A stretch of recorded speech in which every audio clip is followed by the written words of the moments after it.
Boa noite a todos, que a paz de Jesus esteja conosco hoje e sempre. Bem-vindos ao nosso estudo gravado hoje, excepcionalmente, em vez de ser o nosso estudo ao vivo, do livro Nos Domínios da Mediunidade. Hoje a gente conversando sobre a segunda e última parte do capítulo 23. Como a gente já viu na semana passada, André Luiz está dividindo com a gente um estudo sobre um caso profundo de obsessão, de um tipo de obsessão chamada de fascinação. E nesse caso a gente percebe que a vítima e o algoz estão profundamente ligados num, num mecanismo simbiótico, em que a mente da vítima, a mente da encarnada, aí está sendo completamente manipulada, hipnotizada, vampirizada pelo seu algoz. Agora, uma coisa que a gente vai entender no estudo de caso hoje é que, pela lei de causa e efeito, muitas vezes o que a gente enxerga de vítima hoje foi aquela pessoa que fez o obsessor sofrer muito no passado. Daí a importância do perdão, e nós falamos bastante disso, né? Enquanto a gente vê Raul Silva fazendo a, a sua conversa fraterna com a encarnada, né? A gente vê esse trabalho acontecendo dos dois lados, no plano espiritual e no plano material. Raul fala muito sobre o perdão. O perdão vai ser sempre aquele farol, aquela rota, aquela estrela guia em que vai nos ajudar a refazer o passado. Nesse estudo de caso lindo, a gente vai ver o mecanismo aí das leis de Deus nesse movimento de renovação e perdão.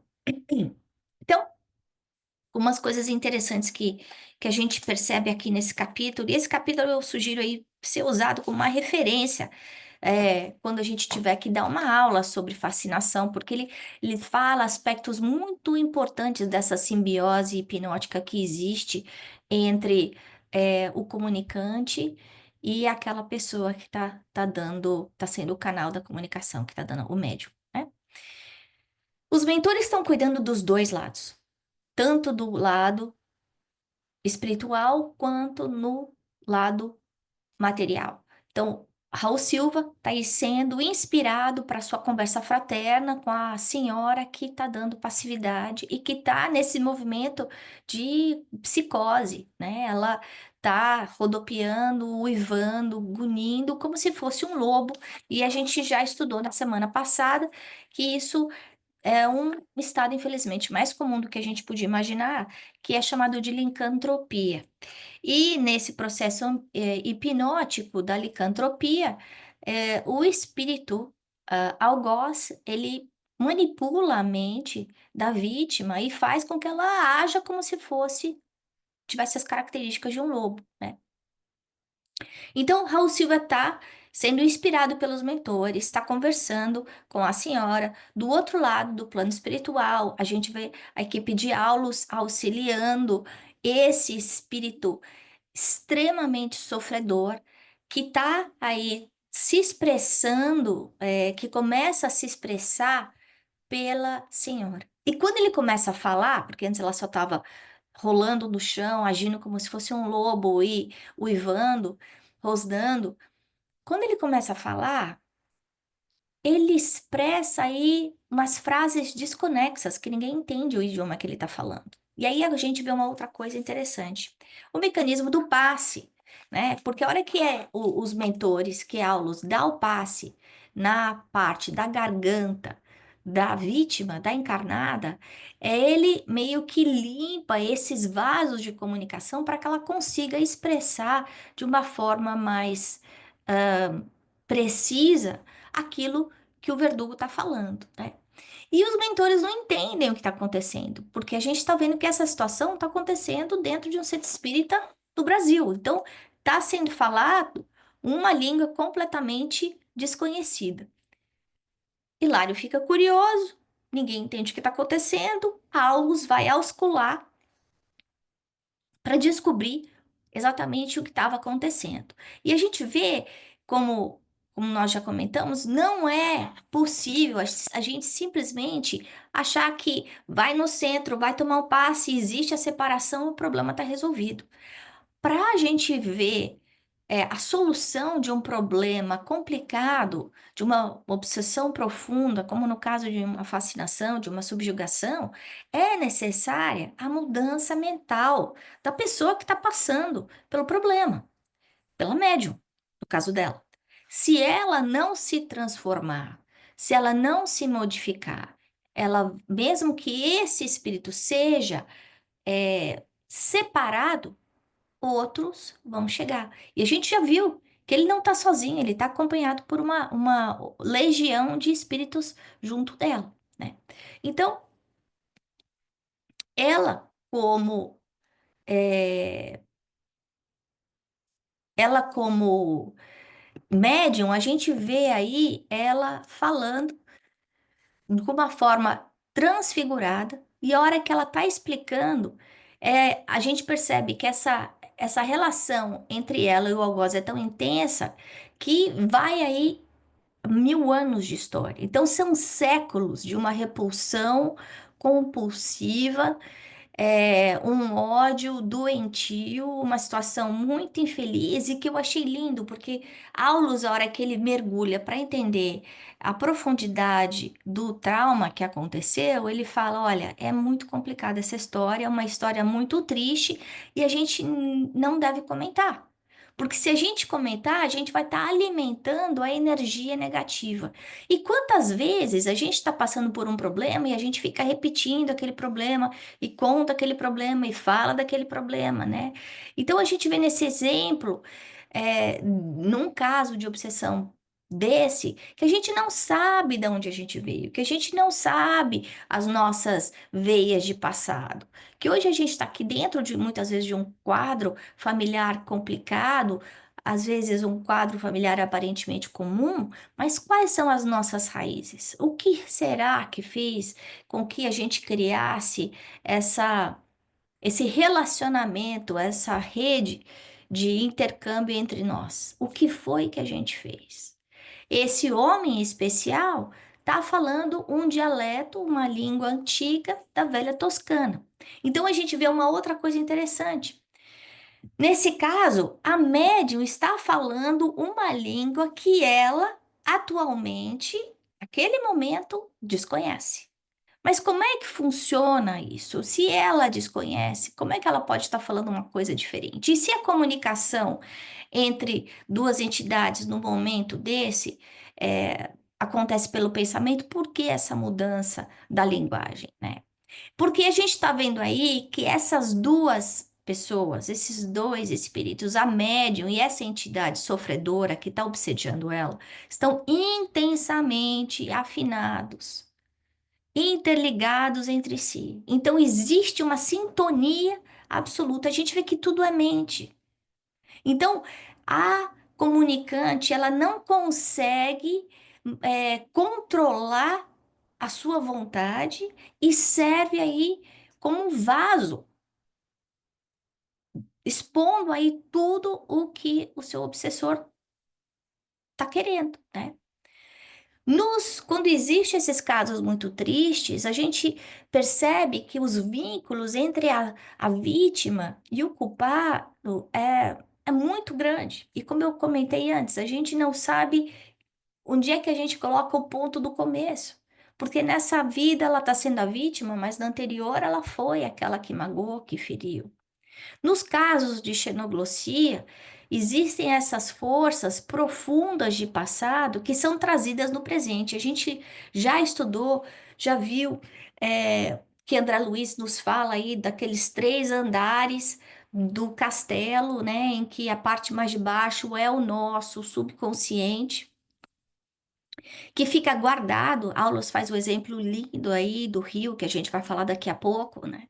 Então, a gente tem o subconsciente, que são todas as reminiscências, todas as nossas histórias que a gente traz de vidas anteriores, e muitas vezes é daí que a gente traz os nossos hábitos, nossos traumas, quando a gente vê traumas profundos, por exemplo, medo de altura, ou síndromes de pânico, ou toque.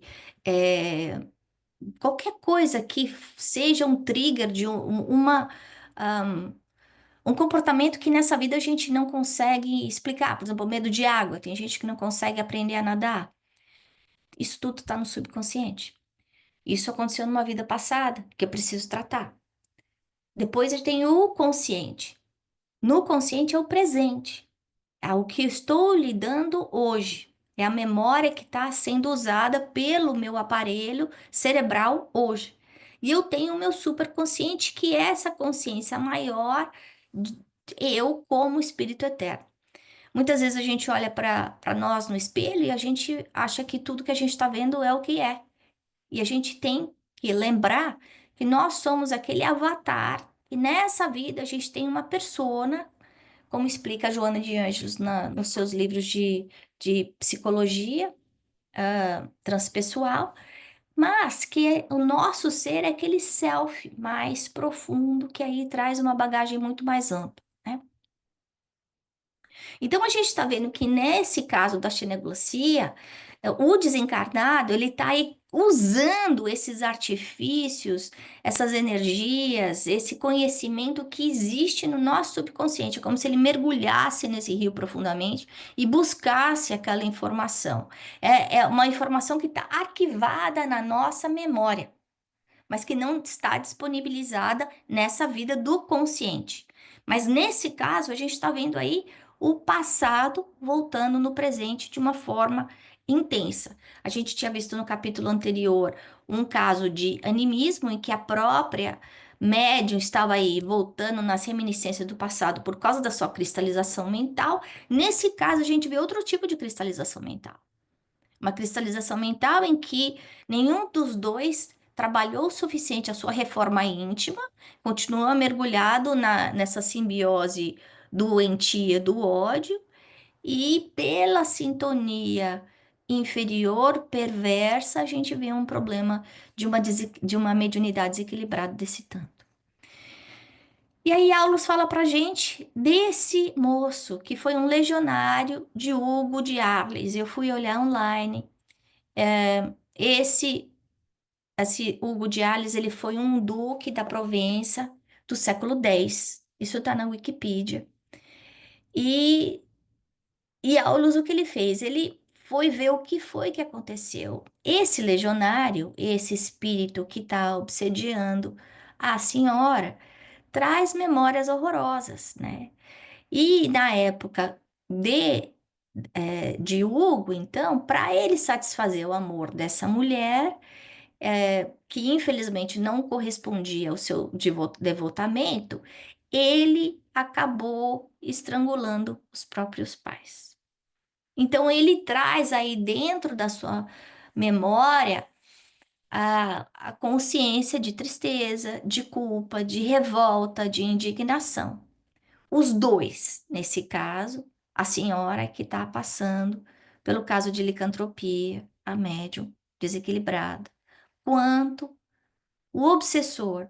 Os dois são duas pessoas que estão doentes, que são enfermas, que estão desesperadas e que são coadjuvantes de um inferno que foi criado, definido por eles mesmos.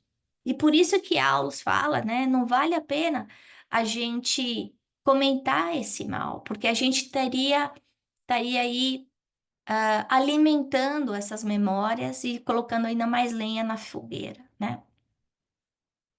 O, esse processo expiatório, quando acontece assim, acontece porque cada um de nós traz tem a sua história de passado com uma certa carga espiritual.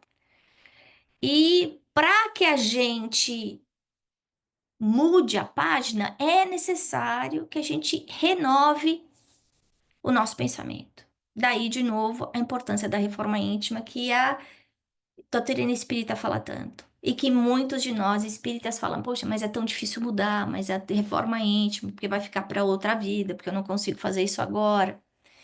Esse trabalho de melhora interior, muitas vezes pode levar milênios. A gente está vendo que, nesse caso, eles estão aí ligados há mais de 1000 anos, né? Então, esse esforço, ele tem que ser alimentado por uma vontade imensa. É um trabalho imenso.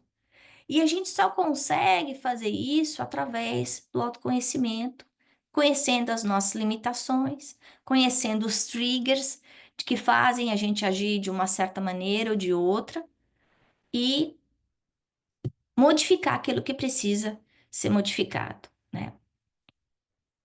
Quando a gente vai tomar o passe, os mentores vão lá, eles aliviam a carga da gente, fazem uma limpeza na situação, uma limpeza o quê? Vibratória, tiram os miasmas, as formas de pensamento. Muitas vezes eles afastam outros obsessores que, num caso desse, numa aflição profunda como essa, não é o caso só de um obsessor envolvendo a pessoa, tem outros espíritos que estão mancomunados juntos. Mas se eu, como vítima, não alterar a minha forma de viver, a minha forma de pensar, os meus hábitos, eu não vou conseguir encontrar minha cura. Num processo hipnótico como esse, ele acontece mente a mente. E eu vou falar hipnotismo. E o hipnotismo, ele vai sempre manipular a minha mente, né? Ele não vai conseguir ultrapassar a linha da moral, mas ele pode me enganar. Por exemplo, eu estou hipnotizada e eu, em sã consciência, não ficaria sem roupa no meio da rua. Mas hipnotizada, esse espírito, esse obsessor, pode me convencer de que eu estou embaixo do chuveiro e que eu vou tomar banho e que eu preciso tirar roupa. Então, o que que eu vou fazer? Eu vou tirar roupa. E aí eu passo por essa situação ridícula, amoral, mas que numa situação cotidiana eu não faria. Mas pela hipnose eu começo a fazer coisas ridículas. Eu posso comer coisas ridículas, eu posso comer terra, achando que é comida. Eu posso guardar a lama no bolso, achando que é dinheiro. Então, o problema da hipnose obsessiva é muito sério. E a gente fazer a nossa parte nesse trabalho de renovação mental é a única saída. Por mais que a gente possa, dentro de um centro espírita, dentro de um trabalho de desobsessão sério, ajudar a pessoa que necessita de auxílio, a cura começa de dentro para fora e não de fora para dentro. Quando Jesus vai lá curar as pessoas, a primeira coisa que ele falava é: o que é que você quer de mim? E a pessoa falava: eu quero enxergar, eu quero andar, eu quero ficar curado da lepra. E aí depois ele falava o quê? Vai e não peques mais. Porque se eu continuar no mesmo processo, eu vou ficar doente de novo, né? E aí ele fala então do rio, uma corrente de água, como eu comentei há pouco, né? Que cada um dentro da nossa mente, a gente está aí dentro desse nível do rio, né? Que a água em cima do rio é aquela água mais pura, mais cristalina, que está perto das flores, da mata, né? Mas se a gente vai cavar no fundo,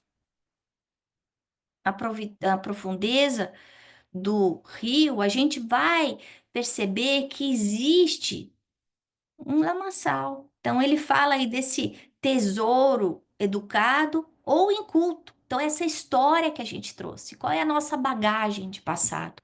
Se a nossa bagagem, se a nossa mochilinha traz coisa boa, se traz coisa ruim. E essa bagagem, essa base desse rio são forças latentes. Então, quer dizer, elas podem subir, ela pode emergir a qualquer instante, né? E, e elas podem ser convenientemente utilizadas no momento necessário. No caso em questão, a gente está vendo que esse obsessor vai lá nessas profundezas e galga esse conhecimento que ela teve vivendo na mesma época com ele, na velha Toscana, falando esse idioma. Então, ele explica de uma forma muito clara que não é que ela está aprendendo um outro idioma. Não, ela já sabe, ela já aprendeu. Então, mesmo, por exemplo, que a gente pense hoje num médium que não sabe escrever e de repente faz uma psicografia, é porque em outra vida ele sabia, ele tinha sido alfabetizado. Se a gente vê um médium falando uma outra língua, ele só vai falar essa língua se ele aprendeu a outra língua. E nesse caso é tão profundo que é como se ela voltasse dentro dessa gaveta de informações de vida passada e simplesmente vivesse 1000 anos antes, né? Eu comentei com vocês desse castelo aí de 3 andares que André Luiz fala pra gente. Isso tá no livro No Mundo Maior, e ele fala desses 3 andares, que é o passado, presente e futuro. É, esse passado, né, é onde estão guardados os nossos impulsos. E é o resumo do que a gente já fez, do que a gente já foi.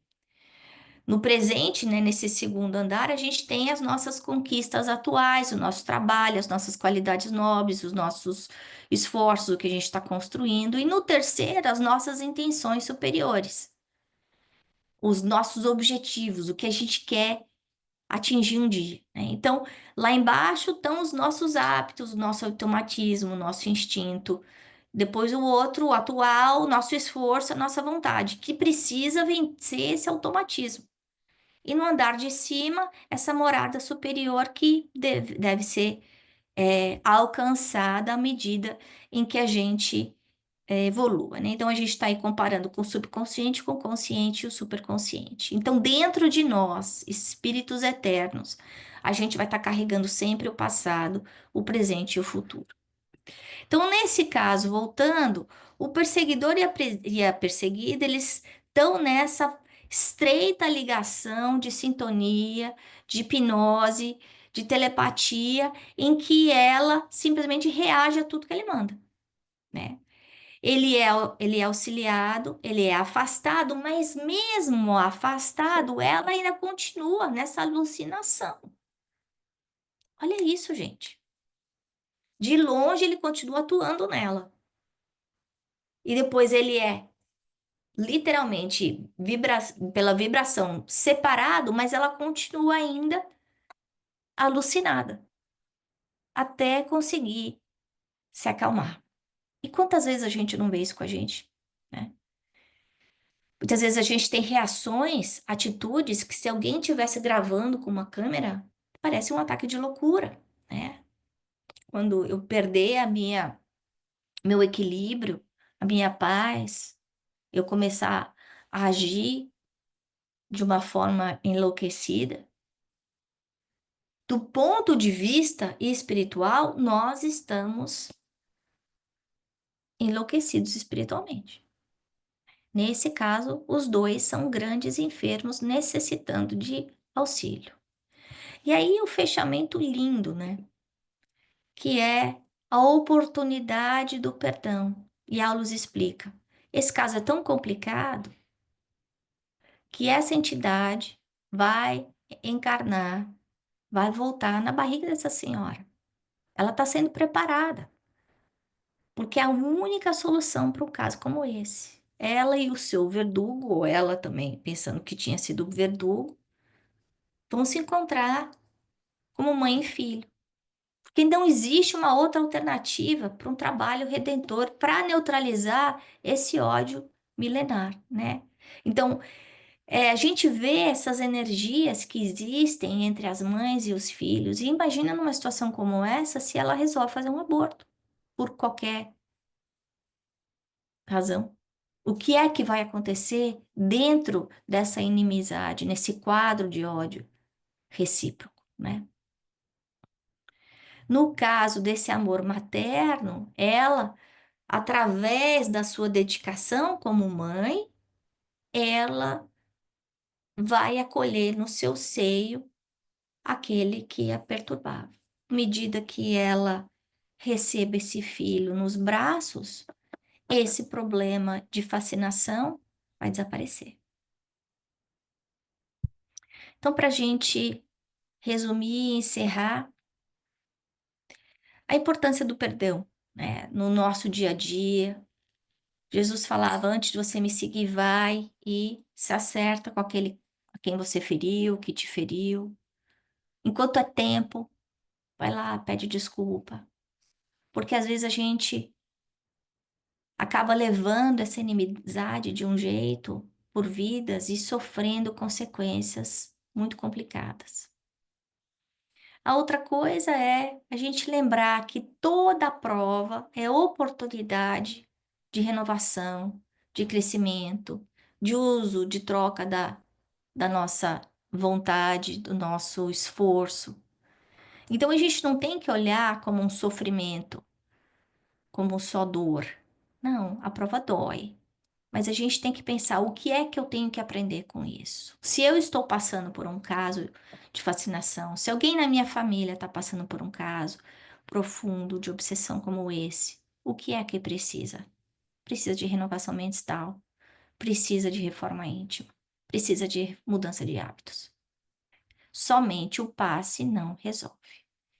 E a terceira é a importância da família, né, nessa célula da sociedade para regenerar esses quadros de tanto sofrimento que a gente mesmo causou no passado e que precisam ser renovados com uma história nova, né? Então, dentro da família, a gente tem que aprender a navegar com paciência, com tolerância, com